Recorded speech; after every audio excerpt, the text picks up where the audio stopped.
Ho, ho, ho.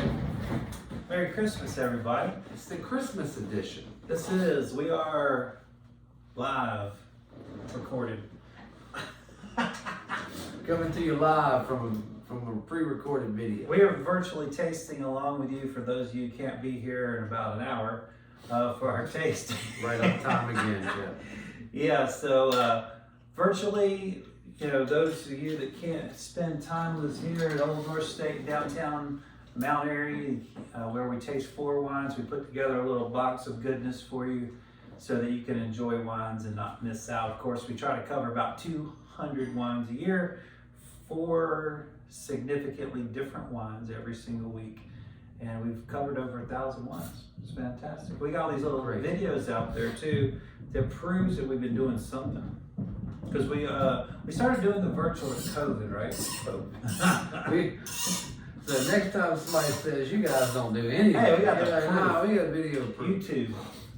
So yeah, we've been doing more than nothing, that's for sure. It's been absolutely a grind, to say the least. The chef has been out on the forklift all day hauling wine, trucking wine, tasting wines, labeling wines. I'm ready to do the tasting part. Yeah, so yes, we are a winery, but we also admire the wines of the world, and we think it's important that everyone know why wines of the world are so popular and why they're special in each wow, place. thank you so much. Thank you. So, we like to study wine, basically, while we make wine. Of course, Chef Chris and I just finished our first semester at the viticulture school. Really happy to survive our first semester and maybe possibly pass a couple courses, we'll see.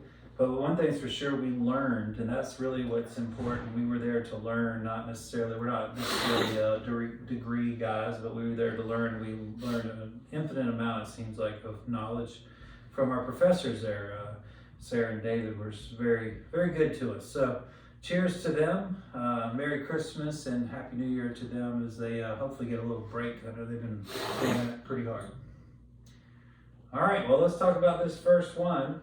We got this beautiful Gundlach bundschu Chardonnay from the Sonoma Coast. Of course, Sonoma Coast is really, in my opinion, where you should be buying your Chardonnays and Pinot Noirs if you're going to be in that Sonoma realm, because the coastal influence and that nice cool air that comes off the Pacific, always keeping the acidity at a great level to A, protect the grapes, and B, to provide a really delicious wine. We want acidity in there. And of course, as Chef Chris and I learned in our winemaking school, when we were out there picking grapes, you know, one of the main decisions is not just the amount of sugar in the grapes, but the amount of acidity in the grapes. And so without acidity, wines, they're just not that interesting. And when you're at the Pacific Coast, where you have all that cool air, you can benefit from that. And these wines are packed with delicious acidity. And I want to make note too that Bundschu likes to pick these a little bit early to retain even more acidity. And we are looking at wines that were only about 20% stainless steel and about 80% roughly in used oak. So we've got this California style with a little bit of old world style. You know, when you think about how, you know, in France particularly, you know, they're going to have wines with great acidity, great life in them. Some people describe it as tension. Mm-hmm. Yeah, good word. Well, you have any comments on the wine, Chef? It's very bright. Mm-hmm. I'm surprised at its brightness for a Chard. I love this style. Yeah. You can really taste the character of the wine. It's not rolled over like that oak steamroller can do in California sometimes. Yep. I love this approach to Chardonnay. Very chalky too. I guess that would come from minerality, or maybe I would even say a little salinity here. Yeah, definitely. Yeah, I definitely get that. Very, very tropical. If you like the flavor of California Chardonnays, you're safe here. This is definitely tastes like California Chardonnay. There is I will say this, the oak notes are dialed down so you can taste more of the grape. And then as Chef alluded to, there's some textural things in there that you kind of physically feel on your tongue and the roof of your mouth that we kind of associate more with, you know, maybe European wines that have a little bit more minerality and things like that. So, yeah, the oak here was meant to frame the wine, to accentuate the wine, not to be the main flavor factor. Well, I think that's, I'm getting more tropical than the typical apple pear butterscotch that you derive a lot of times from Sure. these oaky shards. Not that there's not a little Granny Smith apple or something like that, but it's not, whatever. I love this style. It's beautiful. really nice, clean finish. Very clean, yes. And oftentimes for me, on these heavily oaked Chardonnays, which are delicious. Oh no, absolutely. I'm just surprised. The weight of the finish kind of it fatigues my palate. So when I'm trying to drink a lot of wine, a lot of different wines, if I have a multi-course wine set up, and that's about the third or fourth wine, it kind of slows me down a bit. Mm-hmm. And so I like to save those heavily oaked Chardonnays just for, more like meal replacement scenarios where you're maybe just having like a bottle of wine and some cheese, that kind of thing. Absolutely. But in a multi-course situation, this is ideal for me because it has the acidity to help complement your food, and it's really clean, and it's. I mean, when I say the finish is really clean, it's not light. Oh no, it's but I think it remains crisp. Mm-hmm. You know, it doesn't dissipate. It just stays bright all the way through the finish. It's really nice. It really is like a new world meets old world colliding, which is great. Yeah, we just had that beautiful Albert Bichot Grand Cru Burgundy Chardonnay on, was it Saturday night? Saturday, yeah. And there's a lot of components from that you get in this one. Absolutely. You can see where they would absolutely mimic each other in style and how you approach the grape. Burgundy is certainly Burgundian style is certainly an influencer in this planned finish. You know, they're trying to achieve a certain delivery, and I think they have done it and done it well. Home run. Especially when you're talking about a wine that's under $30. Really? Yeah, and we were drinking a $300 bottle, and actually talking about comparison. They're very comparable. Yes, so that's a huge compliment to Gundlach for identifying where they wanted to land this wine, and not necessarily like they're trying. I mean, they're not trying to be French. It still tastes California. They just want the best of each. They just wanted to get the best expression from the grape. Yep. And it doesn't have to be a copycat sort of thing, even though there's nothing wrong with that. That's sort of flattery to get that style. But, ooh. Very, very, very nice. There's a decent amount of alcohol in here, not surprisingly. Of course, Chef, we've been gun bun fans for quite some time. Pioneers. Recently did their cab. Of course, that Mountain Cuvée is a classic. Classic. Absolute classic. It's like an old friend. It's always there and changing and delicious. And they dabble in some other varietals, white varietals too. I believe they have a Gewürz, if I'm not mistaken, and just doing some different things. Yeah, well, they're doing them well. They're doing them quite well. One of the oldest wineries, going back to the mid 1800s. Of course, it hasn't been always smooth going. Of course, that little thing called Prohibition wrecked a lot of good things. Yeah. So hopefully that never happens again. So Chef, if you were gonna have some food with this, what were you thinking? Well, I'm feeling in the spirit. I'm gonna do all 4 bites in this box. So I'm gonna do 2 bites with this. We're gonna do a beautiful Green Hill, from Sweetgrass Dairy, brie style cheese, and we're also going to do a lovely swordfish. Nice. Little South Carolina swordfish. So I saw you cutting that just a little while ago. Yeah. So that's going to be, I think that'll be great. I love the texture of the swordfish with this too. I think. I love how you go from forklift to. Well, and then and then you had some guests that wanted to talk to you about planning a party. I had to plan a party for a Christmas Day pickup. That's right. And then you're back there butchering fish. Yeah, and then I had to do all sorts of baking. Yeah. You know, I had to do some butchery. I had to clean some strips. Yeah.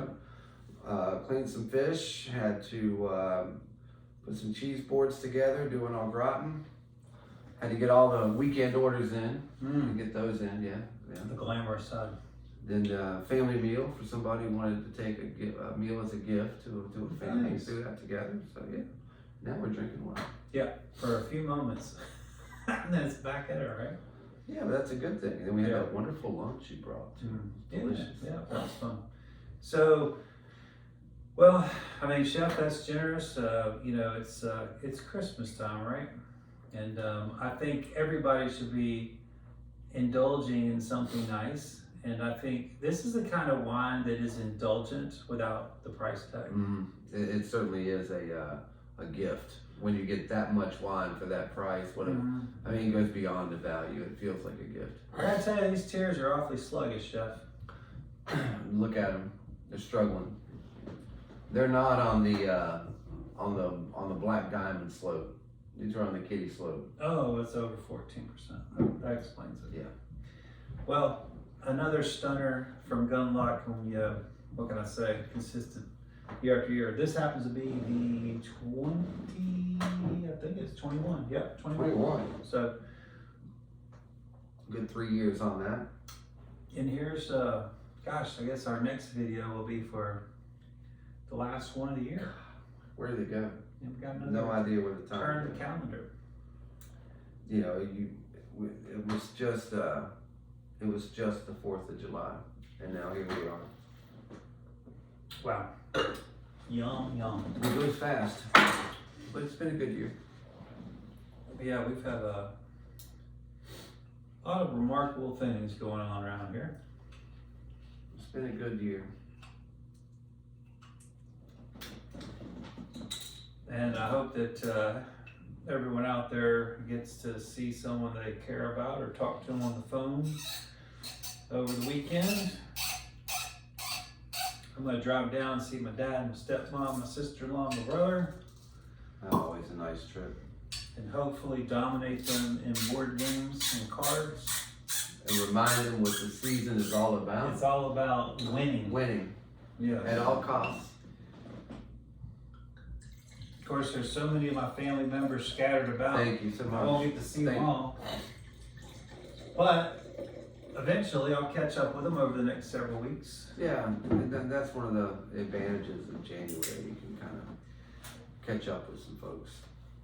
All right, so we're gonna go from Sonoma on over to France. We're gonna be in the southern Rhône. This is a Côte de Rhône from St. Côme. Now, Chef, you don't have to pretend like you never had this before because you live off St. Côme. I'm pretty sure if I cut you, you'd bleed St. Côme. So when you're hearing all that, clatter out there when the recycling truck comes tomorrow, Yeah, it's St. Côme. there's going to be a lot of that shattering in the old recycling bin. So this is one of Chef's favorite wineries, if not his absolute favorite, certainly in the top 5. And I would have to agree on that. It's a winery that we've been following forever. And we're probably not going to stop anytime soon. It is a real southern Rhône treat. Of course, shouting at the pop, I would say Gundlach is probably the big money, big breadwinners. But this is this is such a gift of an offering. I mean, I guess that's the theme of your, Right, yeah. tasting tonight. This drinks quadruple its price. I think it's my Way up here. Of all the Côte de Rhônes, I think, and there's a lot. There's a lot. You'd be hard pressed to find one that's good. This Year after year. And it's always more luscious. It's always richer, and then even like really nice, Côte de Rhône offerings out there. I mean, that's not a slight But there's some, like anything, you can find some really light stuff out there. But St. Côme always gets a full extraction, a big blend here. It's always silky and rich. I just love it. And I was just noting, these are also very sluggish deer. Yeah, a little sluggish. And I would say it's listed at 14.5, but it's way more than that. I mean, way more. Way more. It's beautiful. It's integrated. Of course, we both had this one. This was a big surprise one. But just to sit down and share it with you is kind of what we're doing now. Usually I like to surprise Chef and get his initial shock and awe of a wine. But this one was more about just sharing a great wine. 199 out of 200 in bag. So, well, Chef, you are an expert on this wine. What do you get out of it? We got rich black fruit on this. Absolutely sparkling tannins. They're not overwhelming, but boy, are they there. Mm-hmm. Love the balanced tannins and the rich fruit on it. Very silky. Some good spice on this. Mm-hmm. Toasty spices.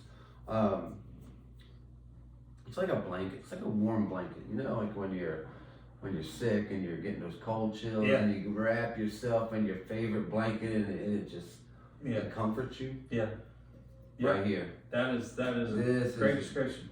This is, of course, Grenache, Syrah, Mourvedre, the classic GSM blend, and this is a really dark, inky, beautiful. It's funny because like the fruit to me is almost candied on the nose. Oh yeah.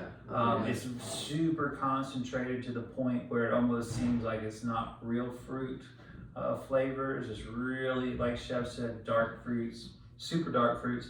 Tannins are, they're I don't know if I don't want to say aggressive. They're very present. They're very present, but they're not aggressive. They're just very present, and they make themselves known. But they're fine tannins. They're not chunky or clunky. And what really, to me, makes this wine work, because it has a lot of tannin, it has really rich fruit and high alcohol. But none of those things will work without the acidity. The acidity here is hidden. You wouldn't say that this is... It's not nipping at you. Yeah, you wouldn't say this is like, getting at the little, little tart sensors back there. But what it is doing is it's holding everything together. It's at such a level that you can have all of these things and not be too weighty. And that's where the magic of when they pick the grapes, when the fruit is developed, but they're still, in terms of sugar and fruit flavors, but the acidity is still there to balance, maybe even just to hold it all together. Hold it all together. And it really does.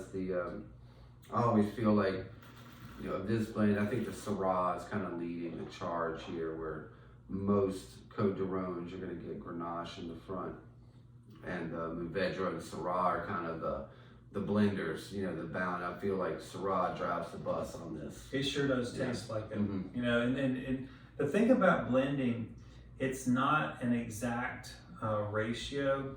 You can have 1% of Syrah in a blend, and you can taste the Syrah. And the next year, from the same vineyards, you can put 1% of Syrah in the blend, and you don't taste it. There's it's a craft. It's an art. Absolutely.